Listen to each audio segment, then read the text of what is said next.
Every crime is a wound on the world. We're here to dissect it, layer by layer, to find the truth buried within. This is Anatomy of Crime. The air in New York City in the spring of 1989 was thick with a particular kind of dread. It was the twilight of a decade defined by excess and brutal inequality. The stock market soared for some, while for others, entire neighborhoods crumbled under the weight of crack cocaine, poverty, and systemic neglect. The city felt like a powder keg, its fuse sizzling with racial tension and a pervasive gnawing fear of violent crime.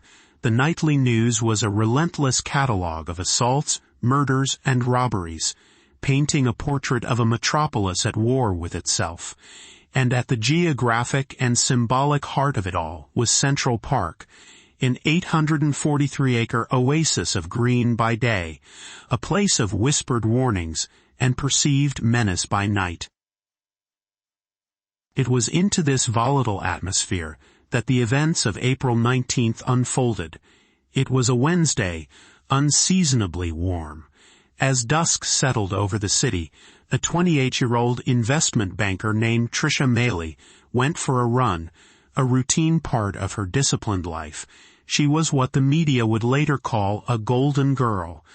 A graduate of Wellesley and Yale, a rising star at Salomon Brothers, a picture of the success and ambition that drew so many to the city's unforgiving canyons of glass and steel. She entered the park, a familiar path ahead of her, oblivious to the fact that her life and the lives of 5 boys she had never met were about to be irrevocably shattered.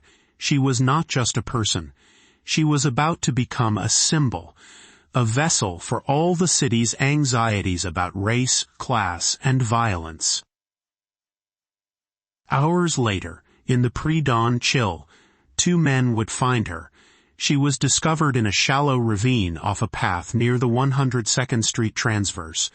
Barely clinging to life, she had been bound, gagged, brutally beaten, and raped. Her skull was fractured so severely that she had lost nearly 80% of her blood. Doctors at Metropolitan Hospital would later say her injuries were more akin to those of a high-speed car crash victim. She was in a deep coma, her body temperature a chilling 85 degrees. For 12 agonizing days, she would remain unconscious, her survival a minute-by-minute battle. The city held its breath, and in that vacuum of waiting, a narrative began to form.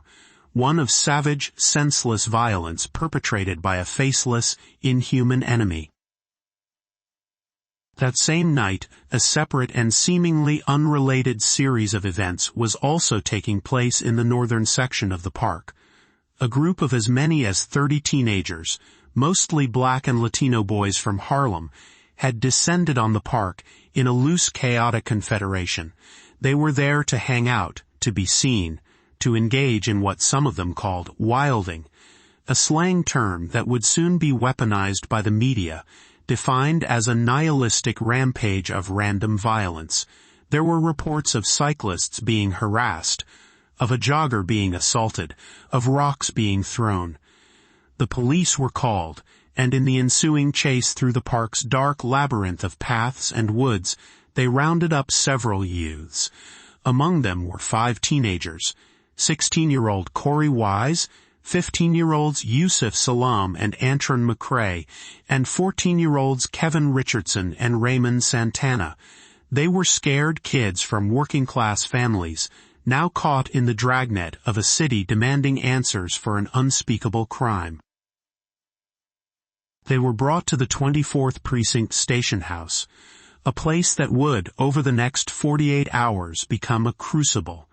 It was here that the story of what happened to Tricia Mailey would be written, not with evidence found in the park's damp earth, but with words coursed from terrified children in windowless interrogation rooms. Today, on Anatomy of Crime, we will not simply recount the timeline of this infamous case. Instead, we will perform a forensic examination on its very heart. We will dissect the anatomy of a coerced confession.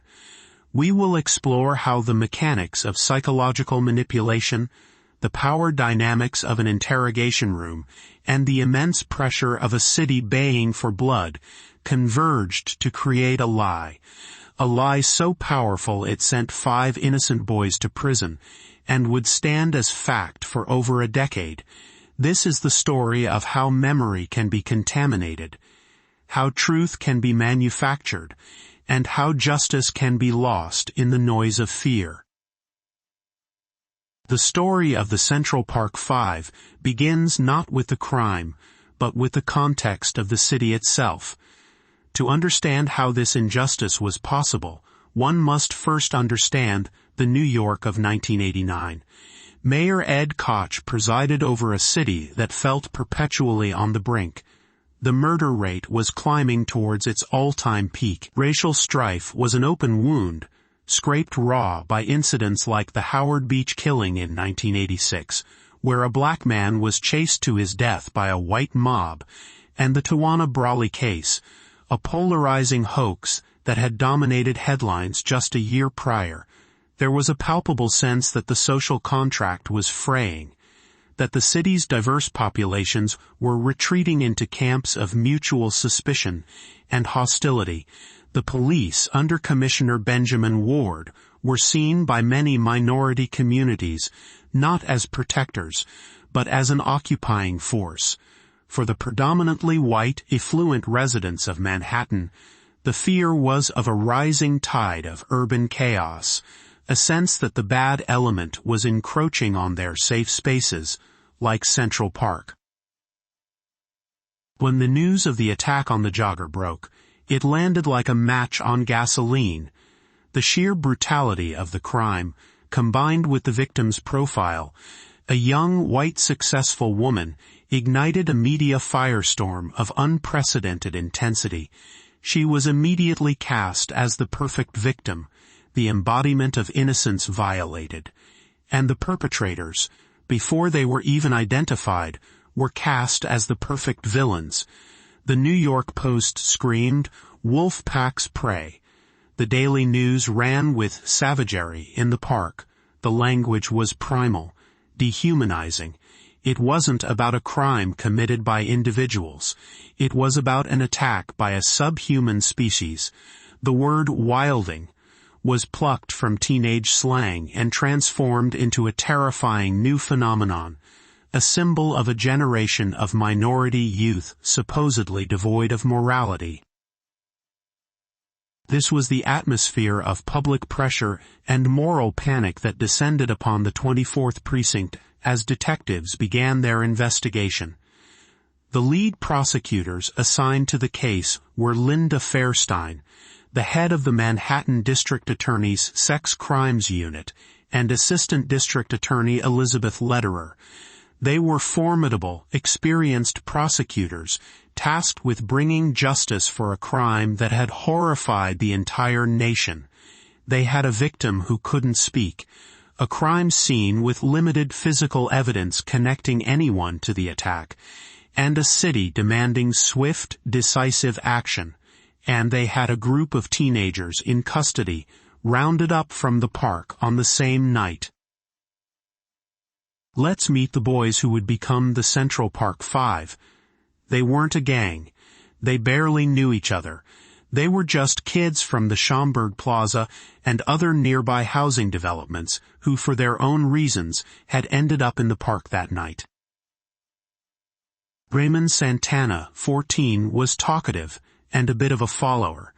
He was one of the first to be picked up. Kevin Richardson, also 14, was a talented saxophone player who dreamed of going to a music and arts high school. He had gone to the park that night simply because he was bored. Antron McCrae, 15, was a quiet boy, raised by his father, Bobby McCrae. He was known for being easily led and eager to please authority figures. Yusuf Salam, 15, was perhaps the most intellectually and emotionally mature of the group. Raised in a devoutly Muslim family, he was artistic and thoughtful. And then there was Corey Wise, the oldest at 16. He had learning disabilities and hearing problems. He wasn't even on the police's initial list. He had gone to the precinct house purely as a show of support for his friend, Yusuf. He went to be a friend, and in a tragic twist of fate, he would be the only one of the 5 to be tried and sentenced as an adult. These 5 boys were brought into the separate, sterile, and intimidating world of police interrogation rooms. What happened over the next 2 days is the crux of this case, the very anatomy we are here to dissect. The process that unfolded was not a search for truth. It was a mission to secure confessions that fit a pre-existing narrative. The detectives employed a powerful psychological toolkit, much of it derived from the controversial but widely used Reid technique of interrogation. The first step is isolation. The boys were separated from each other, and, crucially, from their parents. While some parents were at the precinct, they were kept in separate rooms, misinformed about the gravity of the situation, and often denied access to their children for hours on end. The boys, some as young as 14, were left alone, tired and scared, to face teams of experienced adult detectives. This isolation creates a sense of dependency on the interrogator, who becomes the sole source of information and potential salvation. The second step is confrontation and maximization. Detectives began by telling the boys they were lying. They presented the case as already solved. They would say things like, "We know you were there. Your friends are in the next room telling us everything. They're telling us you were the ringleader. The only one not talking is you." This is a classic maximization tactic, exaggerating the evidence and the suspect's role in the crime to induce a sense of hopelessness. The boys were told that hair, fibers, and footprints found at the scene would be matched to them. This was a bluff. In reality, the physical evidence was scarce and, as would later be proven, didn't match any of them. But in the mind of a terrified 14-year-old who has been awake for 24 hours, the threat feels real and insurmountable.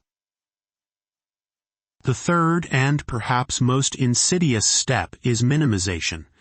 This is the good cop part of the routine. After breaking the suspect down, the detective offers a way out, minimizing the moral and legal consequences of confessing. They would shift the blame. Maybe you were just caught up in the moment. Maybe the group got out of control. We know you're not a bad kid. Maybe you just punched her once. Just tell us what you did, and you can go home. Your mom is waiting for you. Just tell us, and this will all be over. For a child who has been under intense pressure for hours, deprived of sleep, food, and parental counsel, this offer is a lifeline. The long-term consequence of a prison sentence seems abstract and distant compared to the immediate, overwhelming desire to simply make the interrogation stop and go home. Let's trace this process with Raymond Santana. He was interrogated for hours. At first, he denied everything.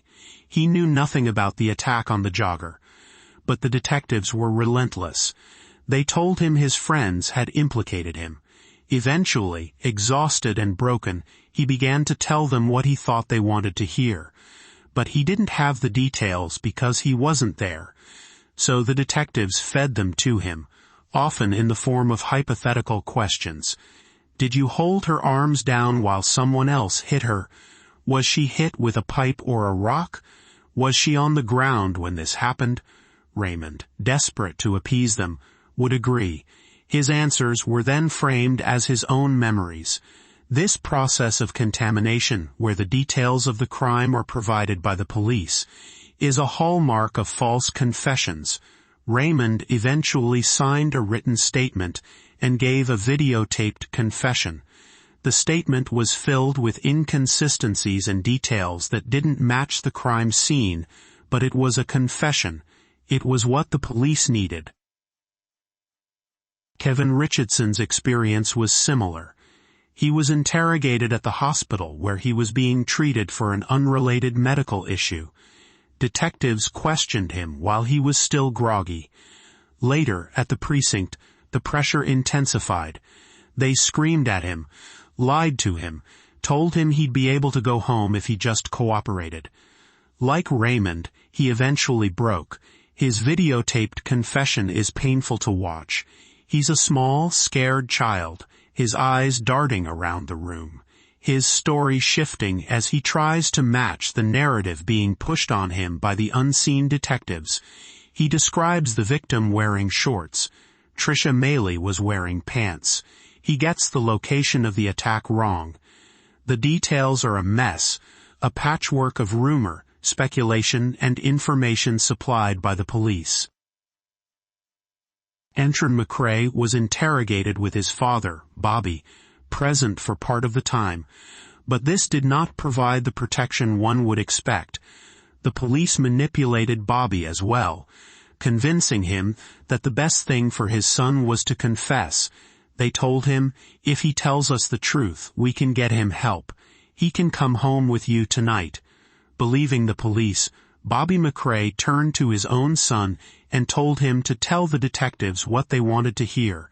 Antron, betrayed by the one adult he trusted most, complied. He later described the moment. "I'm looking at my father, and my father's looking at me, and he's like, 'Tell these people what they want to hear so you can go home.' And at that point, I just gave up."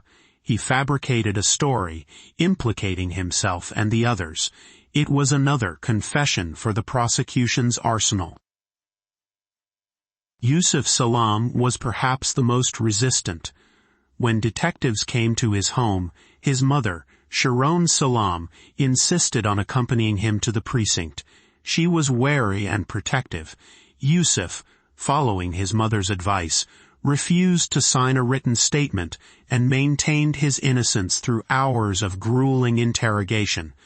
However, police claimed he made verbal admissions they wrote down and attributed to him.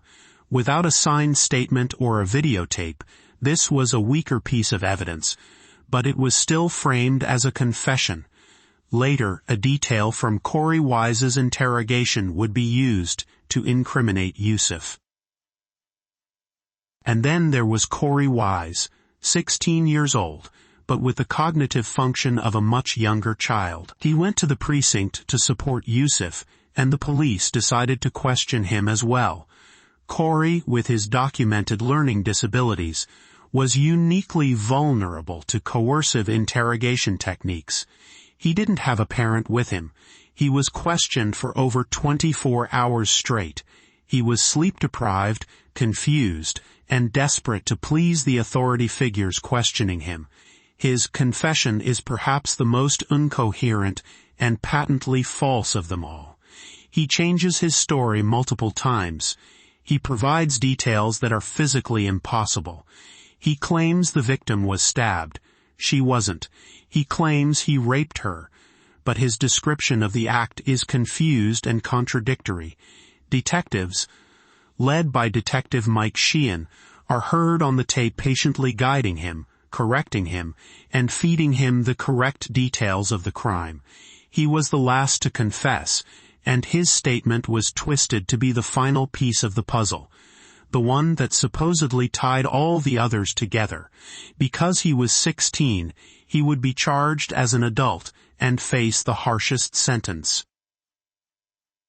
By the morning of April 21st, the police and the district attorney's office had what they wanted: 4 videotaped confessions and 1 written one. They held a press conference announcing the arrests. The narrative was set in stone.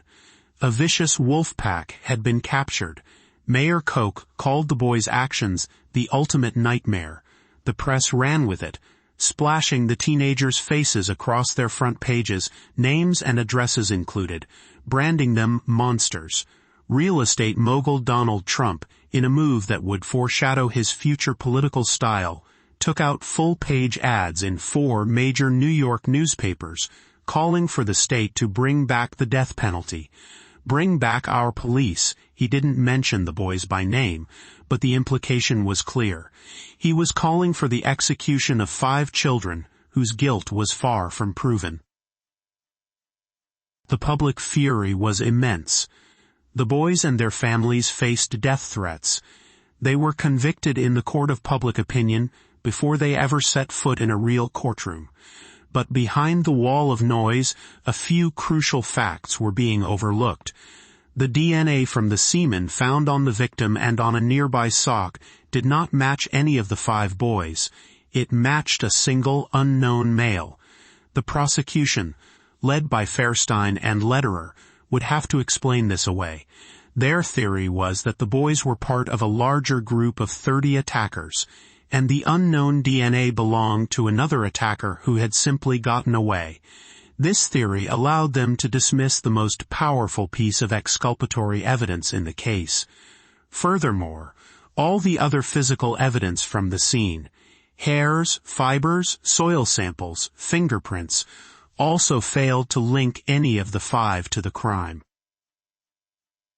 The case against Antron McCrae, Kevin Richardson, Yusuf Salam, Raymond Santana, and Corey Wise rested almost entirely on their own words. Words spoken under duress in the confines of the 24th Precinct. The central question for the jury would be a simple, but profound one. Why would someone confess to a crime they didn't commit? To most people, the idea is counterintuitive, almost nonsensical. A confession feels like the ultimate proof of guilt, but the anatomy of these confessions reveals not guilt, but a catastrophic failure of the system designed to find truth. It shows how the combination of isolation, deception, psychological manipulation, and the promise of escape can lead a vulnerable mind, especially the mind of a child, to say anything. The boys' statements were not a window into their memory of the crime. They were a mirror reflecting the narrative that had been relentlessly fed to them by their interrogators. The stage was now set for one of the most racially charged and divisive trials in New York City's history. The trials began in the summer of 1990. Due to the intense media coverage and the sheer number of defendants and lawyers, the case was split into 2. The first trial was for Antron McCrae, Raymond Santana, and Yusuf Salam. The second would be for Kevin Richardson and Corey Wise. The atmosphere in the courtroom was electric with tension. Protesters gathered outside daily, some supporting the boys, others demanding the harshest possible punishment. Inside, the prosecution, represented by Elizabeth Lederer, laid out its case. The narrative was simple and brutal. A gang of depraved teenagers had rampaged through the park, culminating in the savage attack on Trisha Maley. The star witnesses for the prosecution were the boys themselves, via their videotaped confessions. The jury watched the tapes for hours. On the surface, they were damning. Here were teenagers, on camera, describing their participation in a horrific crime. Lederer argued that the details they provided could only be known by someone who was actually there. She painted a picture of remorseless predators, trying to minimize their own involvement by blaming each other. She had to address the elephant in the room. The DNA evidence. She argued, as the prosecution had all along, that the unidentified DNA simply belonged to another attacker who was never caught.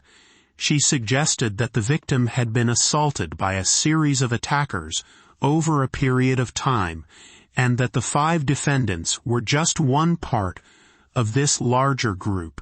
It was a theory that stretched credulity, but in the face of the powerful emotional impact of the confessions, it was enough to create reasonable doubt about the exculpatory power of the DNA. The defense attorneys faced an uphill battle. Their task was to deconstruct the confessions, to show the jury the anatomy of the coercion. They argued that the boys were fed the details by police, They highlighted the staggering number of inconsistencies in the statements, discrepancies about who did what weapons were used, what the victim was wearing, and where the attack took place. For example, some boys said she was hit with a pipe, others said a rock, others a brick. No pipe was ever found. The injuries were consistent with being bludgeoned by a rock, a detail police likely knew and could have easily fed to the boys. The defense lawyers cross-examined the detectives who conducted the interrogations, attempting to expose their manipulative techniques. They pointed out the long hours of questioning, the denial of access to parents, the lack of sleep and food. They argued that the boys were not confessing, they were capitulating. One of the most dramatic moments came during Yusuf Salam's case. He had not signed a statement or made a videotaped confession. The prosecution's case against him rested on a detective's written account of his supposed verbal admissions. On the stand, the detective claimed Yusuf had confessed, but then mistakenly testified that the statement had been written and signed by Yusuf. It was a major error, and the defense seized on it, arguing it was proof that the police were fabricating evidence, yet the power of the narrative was strong. The defendants themselves did not testify, with the exception of Yusuf Salam, who gave limited testimony. The legal strategy was that putting traumatized teenagers on the stand to be cross-examined by a prosecutor like Lederer was too great a risk. Their stories had already been twisted once. The defense wasn't going to let it happen again. Instead, they relied on trying to convince the jury that the confessions were unreliable and that the absence of any physical evidence linking the boys to the crime was paramount. After weeks of testimony, the first jury went into deliberation. It took them 10 days to reach a verdict. On August 18, 1990, the foreman announced the results. Antron McCrae, Raymond Santana, and Yusuf Salam were found guilty of charges including rape, assault, and robbery. They were acquitted of the most serious charge, attempted murder. The courtroom erupted. The boys' families collapsed in tears of grief and outrage. Yusuf Salam, ever defiant, yelled, "You're lying," at the prosecutors. The city, for the most part, breathed a sigh of relief. Justice, it seemed, had been served. The second trial of Kevin Richardson and Corey Wise followed a similar pattern. Again, the videotaped confessions were the centerpiece of the prosecution's case. The defense hammered away at the inconsistencies and the lack of physical evidence. But the precedent had been set. The first verdict hung over the proceedings. The jury in the second trial deliberated for 2 weeks. On December 1, 1990, they returned their verdict, guilty. Kevin Richardson was convicted of attempted murder, rape, and assault. Corey Wise, the 16-year-old tried as an adult, was found guilty of sexual abuse, assault, and rioting. The sentencing hearings were emotional and bitter. The boys continued to profess their innocence. Their families pleaded for mercy. But Judge Thomas Galligan, who presided over both trials, handed down the maximum sentences allowed by law for juveniles. Raymond, Antron, Kevin, and Yusuf were sentenced to 5 to 10 years in juvenile detention facilities. Corey Wise, as an adult, received a sentence of 5 to 15 years in an adult prison. As he was led out of the courtroom, he looked at prosecutor Elizabeth Lederer and shouted, "You're gonna pay for this. Jesus is gonna get you." He was sent to Rikers Island, one of the most notorious and violent jails in the country, a boy with learning disabilities thrown into a world of hardened adult criminals. The 5 boys were sent away to serve their time. The city moved on.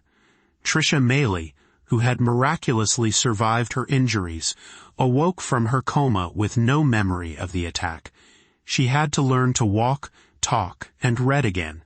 In a testament to her incredible resilience, she rebuilt her life, eventually becoming a public speaker and an advocate for survivors of sexual assault. For over a decade, the case was considered closed. The narrative of the Central Park Five, the Wolf Pack, was cemented in public consciousness. But the truth has a way of persisting, even when buried under the weight of a city's fear and a justice system's failure. The story was not over. The final chapter would be written by a man no one involved in the case had ever heard of, a man already in prison for other, even more monstrous crimes. The years passed. The five boys became men behind bars.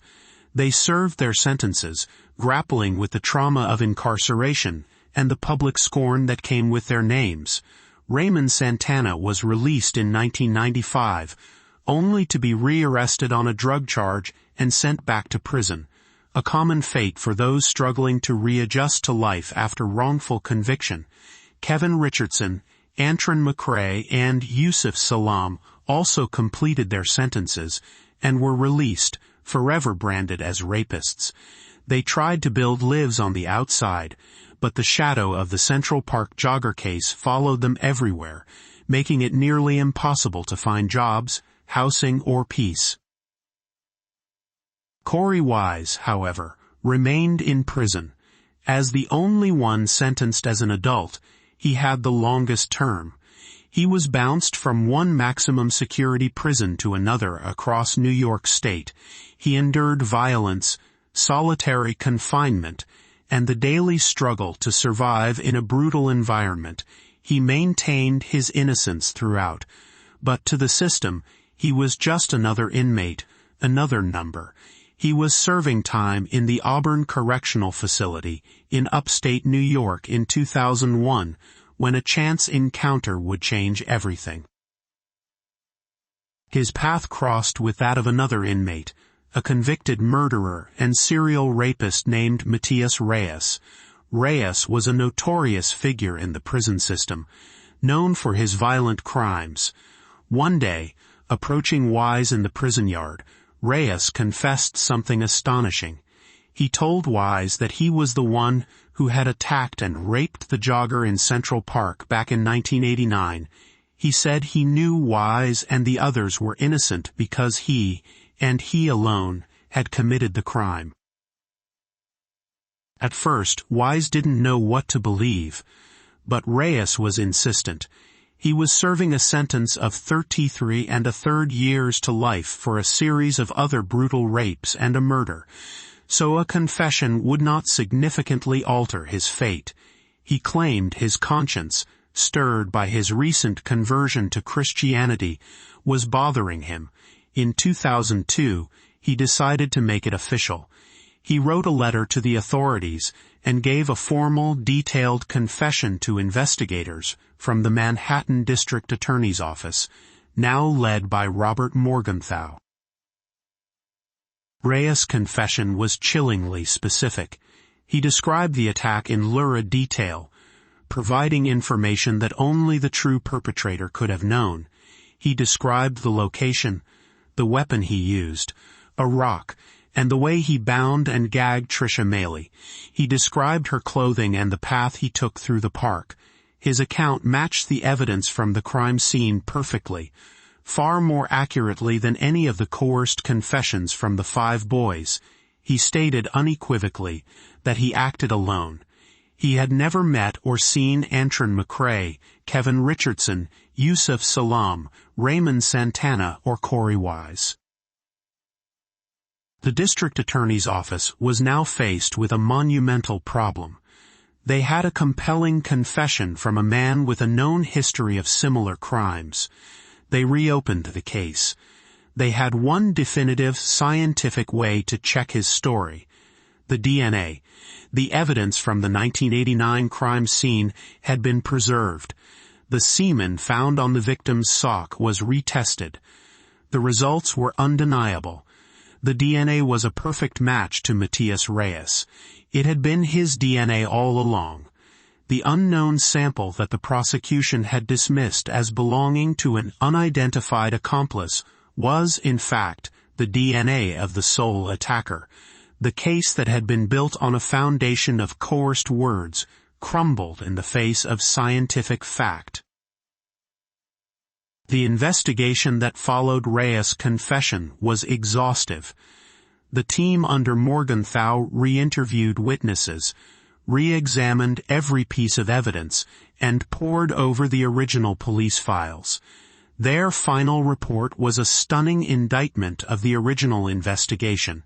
It concluded that the boys' confessions were riddled with inconsistencies and were likely false, the product of coercive interrogation. It found that the police had likely fed the boys key details. It found no evidence whatsoever, outside of the now discredited confessions, to connect any of the 5 to the crime. The report recommended that all convictions against the 5 men be vacated. In December of 2002, 13 years after the crime, the 5 men returned to the same courthouse where they had been convicted. This time, they came for their exoneration. In a packed courtroom, Judge Charles Tejada granted the motion from the district attorney's office to throw out all the convictions. A cloud over this case has existed from the beginning, he said. With the bang of a gavel, the Central Park 5 ceased to exist. They were now the exonerated 5. Antron McCray, Kevin Richardson, Yusuf Salam, Raymond Santana, and Corey Wise were finally, officially, declared innocent. Corey Wise was released from prison immediately, after serving 13 years for a crime he did not commit. The aftermath was complex. The city did not apologize. The original prosecutors, Linda Fairstein and Elizabeth Lederer, and the detectives involved, maintained that they had done nothing wrong. They clung to the implausible theory that the boys must have been involved in some way, that Reyes was merely the 6th attacker, the one who left his DNA. This theory was contradicted by all the available evidence and by Reyes himself, but it spoke to the deep-seated refusal to admit a catastrophic error. The police union defended the detectives' actions. Donald Trump, when asked about the exoneration, continued to suggest the men were guilty. The 5 men, now free and cleared, filed a civil rights lawsuit against the City of New York, the police department, and the prosecutors for malicious prosecution, racial discrimination, and emotional distress. The lawsuit would drag on for over a decade. The city, under Mayor Michael Bloomberg, fought it vigorously. It wasn't until 2014, under a new administration with Mayor Bill de Blasio, that the city finally agreed to settle the case. The 5 men were awarded a settlement of $41 million. Corey Wise, who served the longest time in the harshest conditions, received the largest share, $12.25 million. While a significant sum, no amount of money could ever truly compensate them for the years stolen from their lives, for the childhoods lost in prison cells, and for the public condemnation they had endured. The case of the exonerated 5 stands as a profound and disturbing landmark in the history of the American justice system. It is a story with many villains and few heroes. It forced a national conversation about police interrogation techniques, the vulnerability of juveniles in the justice system, and the powerful role the media plays in shaping public perception and influencing legal outcomes. It laid bare the terrifying ease with which a false narrative can take root and choke out the truth, especially when fueled by pre-existing racial and social anxieties. Which brings us back to our central theme, the anatomy of a coerced confession. What this case dissects for us with surgical precision is the simple, yet terrifying fact that a confession is not always a synonym for the truth. It is merely a statement, And that statement is the end product of a process that can be objective and fair, or one that can be manipulative and corrupting. In this case, it was the latter. The confessions of the Central Park Five were not memories. They were artifacts. They were psychological fossils, preserving the imprint of the intense pressure, fear, and deception that created them in the interrogation rooms of the 24th Precinct. The techniques used: isolation, maximization, minimization, the contamination of memory with non-public facts, are not rare or exceptional. They are components of a standard and legal playbook for police interrogation. What the Central Park Five case demonstrates is how these standard techniques, when applied to vulnerable subjects like children, in the crucible of a high-pressure, media-fueled investigation, can produce a completely false reality. The boys' statements were not a confession of their guilt, but a testament to their powerlessness. They told the police what they thought they needed to say to make the ordeal end, to go home to their beds, to escape the windowless rooms and the faces of the angry men who held their freedom in their hands. The ultimate legacy of this case is a cautionary one. It reminds us that the machinery of justice is operated by human beings who are susceptible to ambition, prejudice, and the pressure to close a case and satisfy a frightened public. It shows us that once a narrative is set, our confirmation bias can be so strong that we will bend, twist, or ignore any evidence that contradicts it, even something as definitive as DNA. The boys were convicted not on evidence, but on a story of a wolf pack that the city desperately needed to believe was true, because the alternative, that the monster was a lone predator, still out there while the system devoured 5 of its own children, was simply too terrifying to contemplate. In the end, the system that failed these 5 men in 1989 was the same system that ultimately, belatedly, freed them. A confession from another man, backed by the certainty of science, was required to undo the damage done by the original coerced confessions. But freedom and exoneration are not a time machine. They cannot restore lost years or erase the scars of injustice. The story of the exonerated 5 is not a story of redemption for the justice system. It is a story of a fatal flaw exposed, a stark warning of what can happen when the pursuit of a conviction overtakes the search for truth. The words spoken by those boys in the precinct house more than 3 decades ago were not their own. They were echoes of a city's fear, ghosts of a story told to them by men with badges, a lie that became a memory. This has been Anatomy of Crime, where the truth is never simple, but always worth seeking.